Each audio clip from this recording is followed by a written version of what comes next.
Bem-vindo para mais um programa Encontro com a Palavra, um estudo especial através de toda a Palavra de Deus.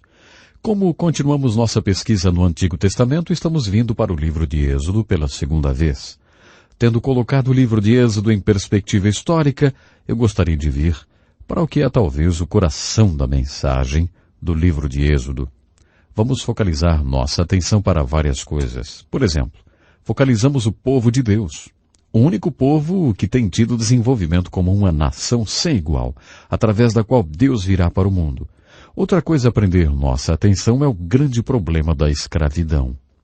A palavra Êxodos significa saída. A mensagem do livro de Êxodo é exatamente esta. Como sair desta escravidão? Esta escravidão é, primeiro de tudo, uma real escravidão. E a história da libertação deste povo é um dos maiores milagres da Bíblia. Isto é uma história real. Isto é história. Na verdade, este é um dos maiores milagres já acontecidos na face da Terra. Em algum lugar, entre 2 a 3 milhões de pessoas foram libertadas da escravidão. No livro de Êxodo você não somente tem a história de um povo e seus problemas, mas você tem o profeta Moisés. Este homem encabeça toda essa história de libertação desse povo. Eu acredito, sem nenhuma reserva, que Moisés é um dos grandes homens de Deus nas Escrituras. Você pode apreciar a grandiosidade desse homem Moisés, pensando sobre sua contribuição para o trabalho de Deus. Abraão gerou o povo de Deus e, como temos visto antes, Jacó nomeou-lhes e José salvou-lhes. Mas Moisés, pense no que Moisés fez pelo povo de Deus. O livro de Êxodo é o que registra essa história. Primeiro de tudo, Moisés deu a este escravizado povo o que escravos mais querem: liberdade. Muitos de nós não sabemos o que é ser um escravo ou ser pessoas sem liberdade. Existem muitas pessoas nas prisões e que não são livres. Quando pessoas estão presas, há algo que lhes consome, que lhes possui completamente. É o desejo de serem livres. Moisés deu àqueles escravos o que eles mais queriam, a sua liberdade. Então Moisés deu-lhes o que pessoas recém-emancipadas precisam mais do que qualquer outra coisa no mundo: governo e lei. E foi exatamente Moisés quem deu-lhes lei e governo. E no reino espiritual, Moisés deu ao povo de Deus duas coisas de valor inestimável. Ele deu a eles a palavra de Deus e como adorar a Deus. Pense um minuto sobre isso. Os primeiros 5 livros da Bíblia são chamados de os livros da lei. Moisés recebeu os 5 primeiros livros da Bíblia no Monte Sinai. Ele esteve no Monte Sinai várias vezes.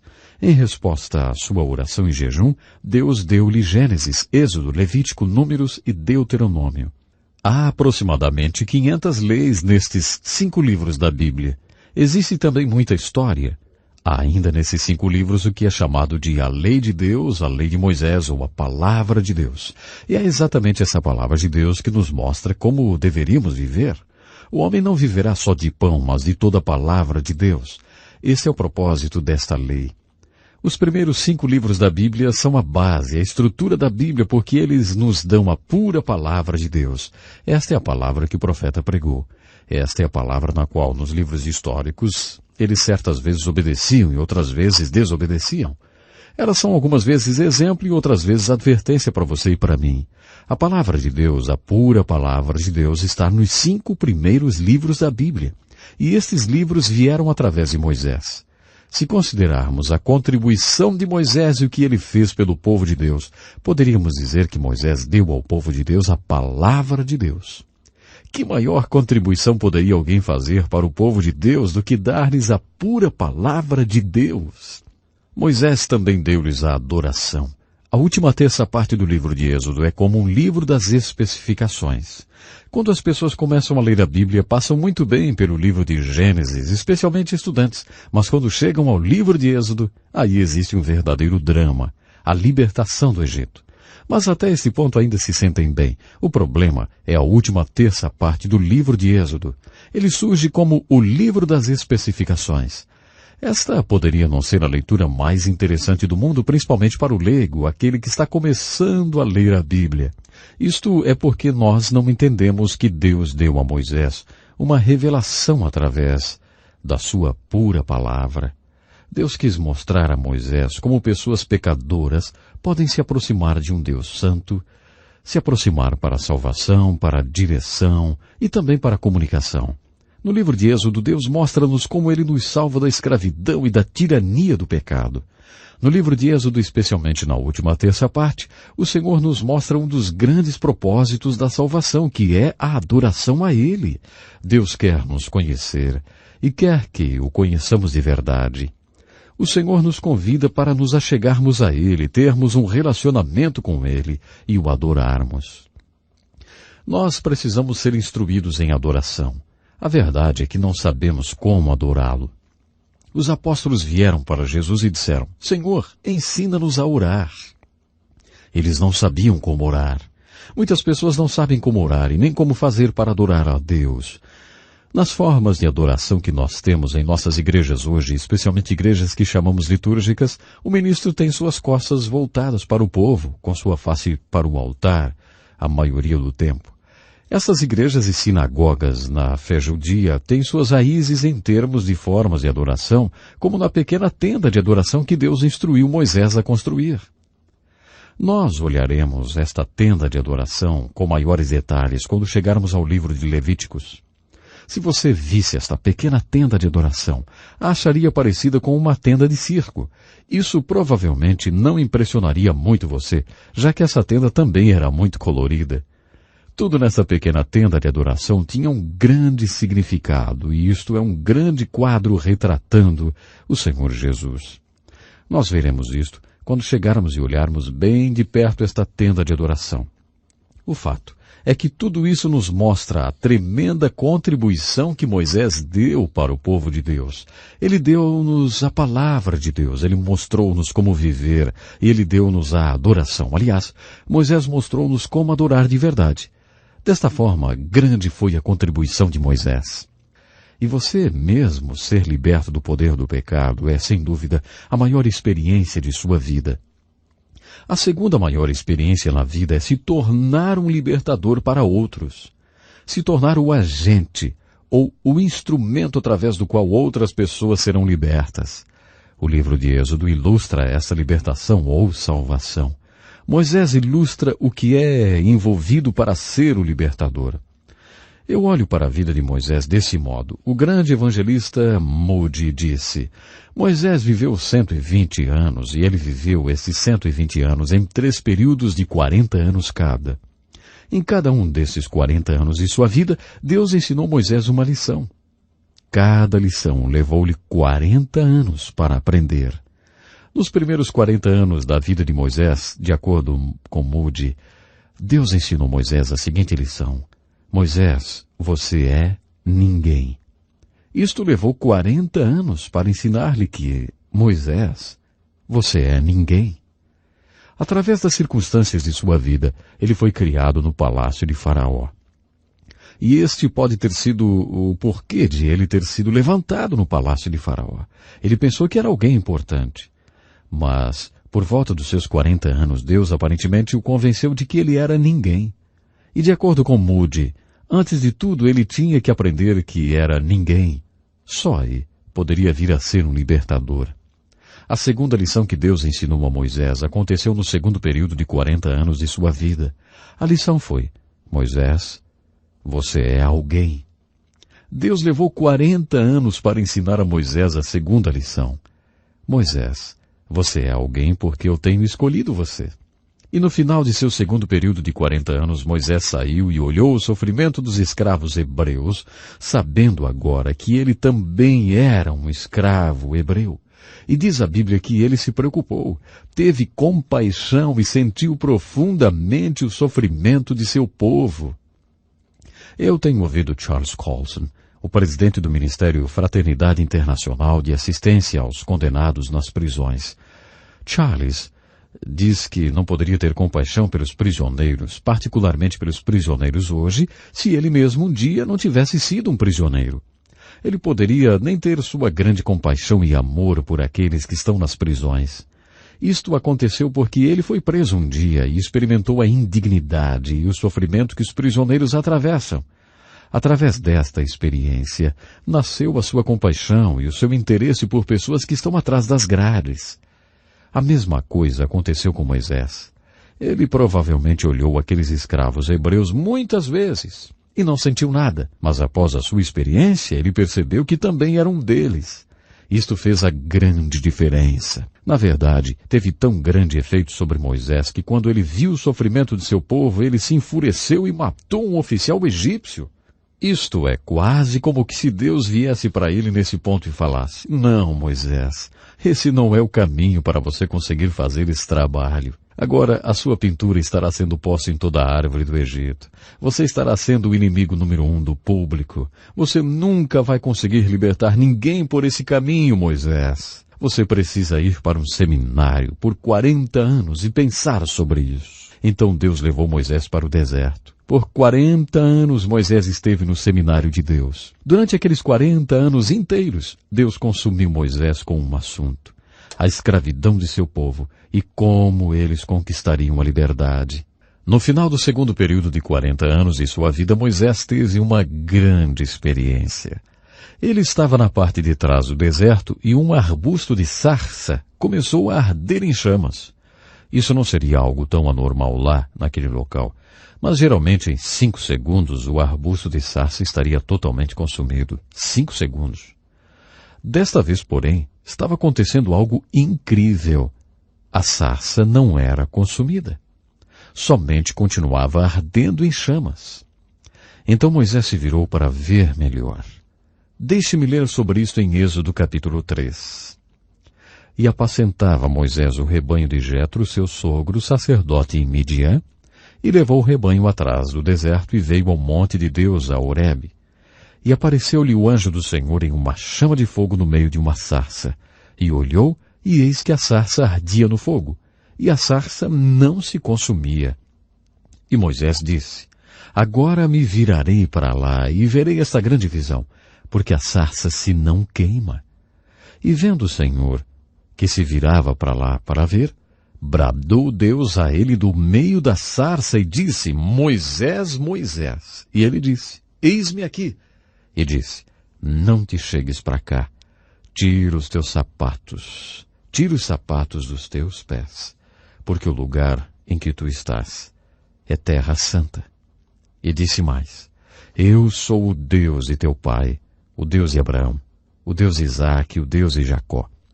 E Moisés encobriu o seu rosto, porque temeu olhar para Deus.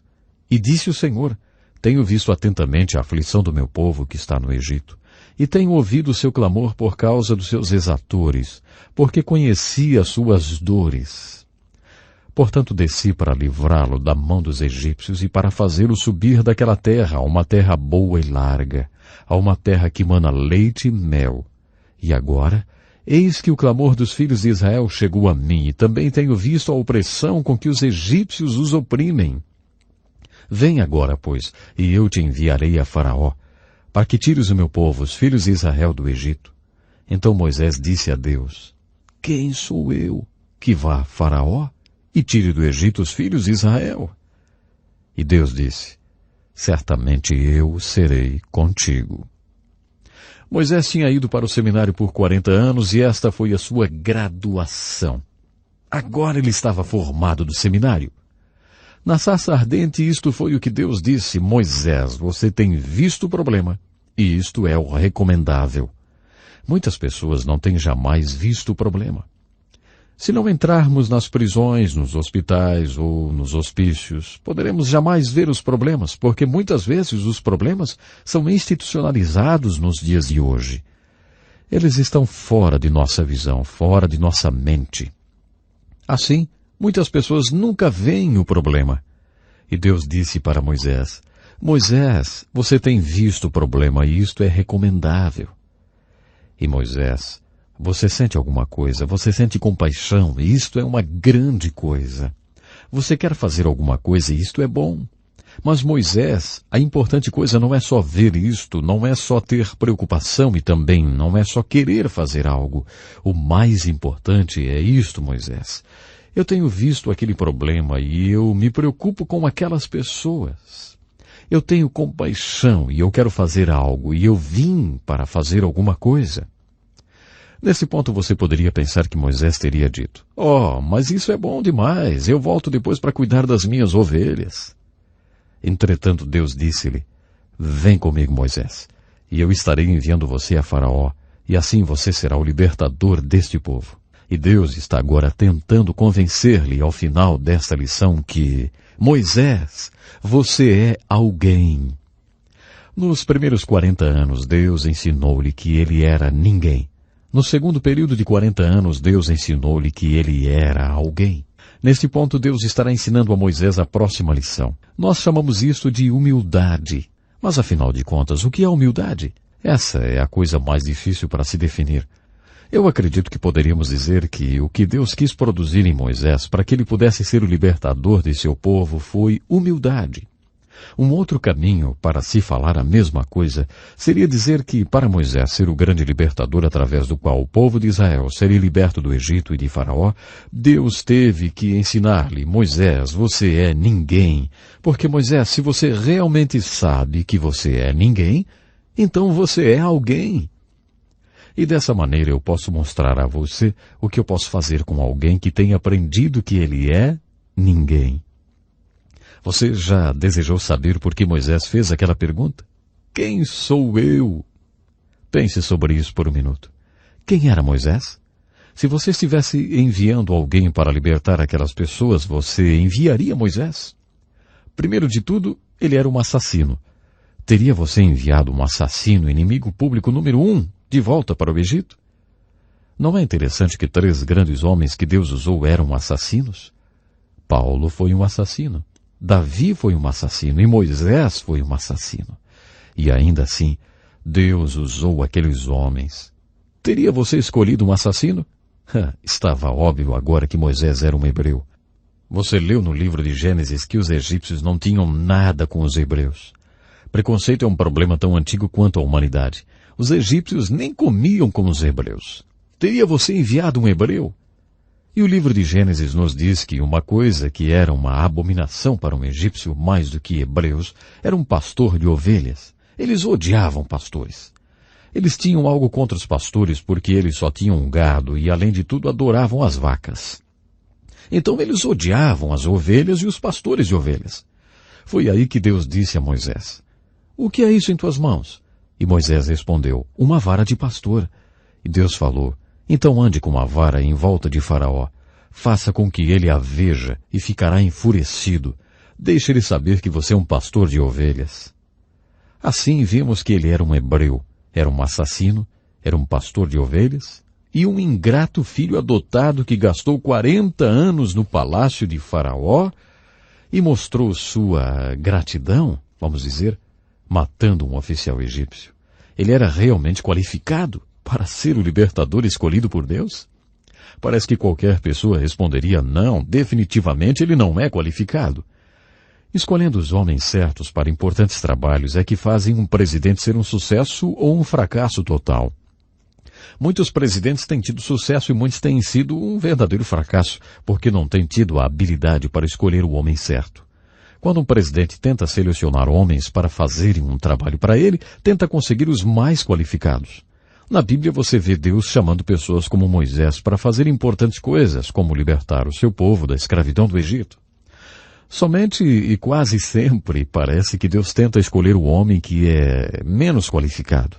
Se um homem realmente acredita que não é qualificado e acredita que somente Deus pode libertar, então este só poderia ser o homem que Deus quer usar para provocar o grande milagre da libertação.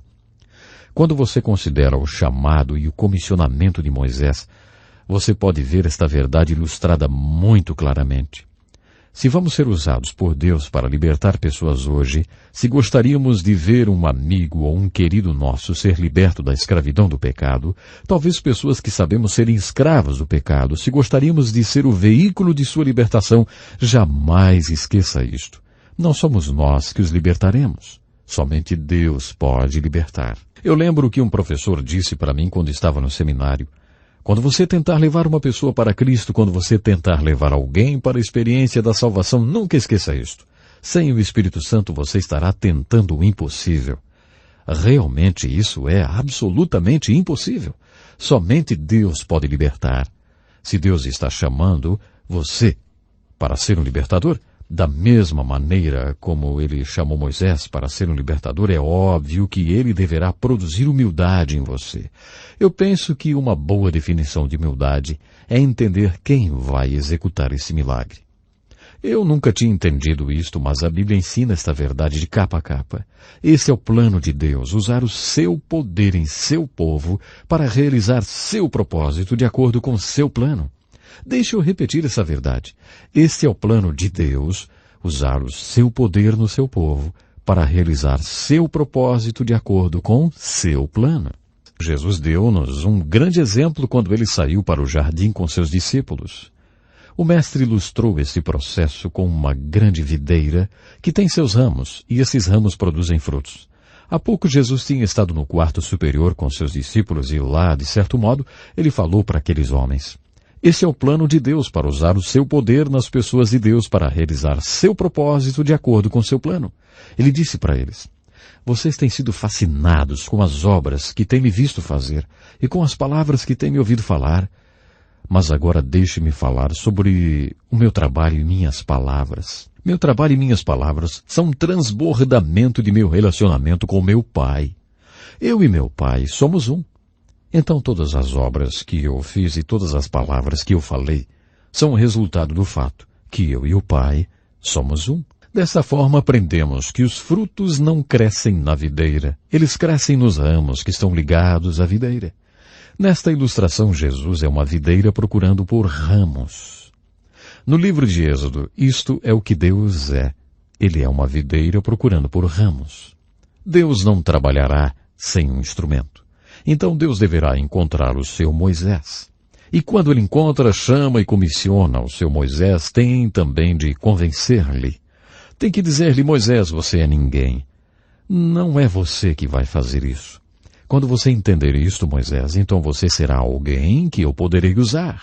Através de você eu poderei trabalhar, e você vai descobrir os grandes milagres que eu poderei fazer através de alguém que aprendeu que ele é um ninguém. Este é todo o tempo que nós temos por hoje.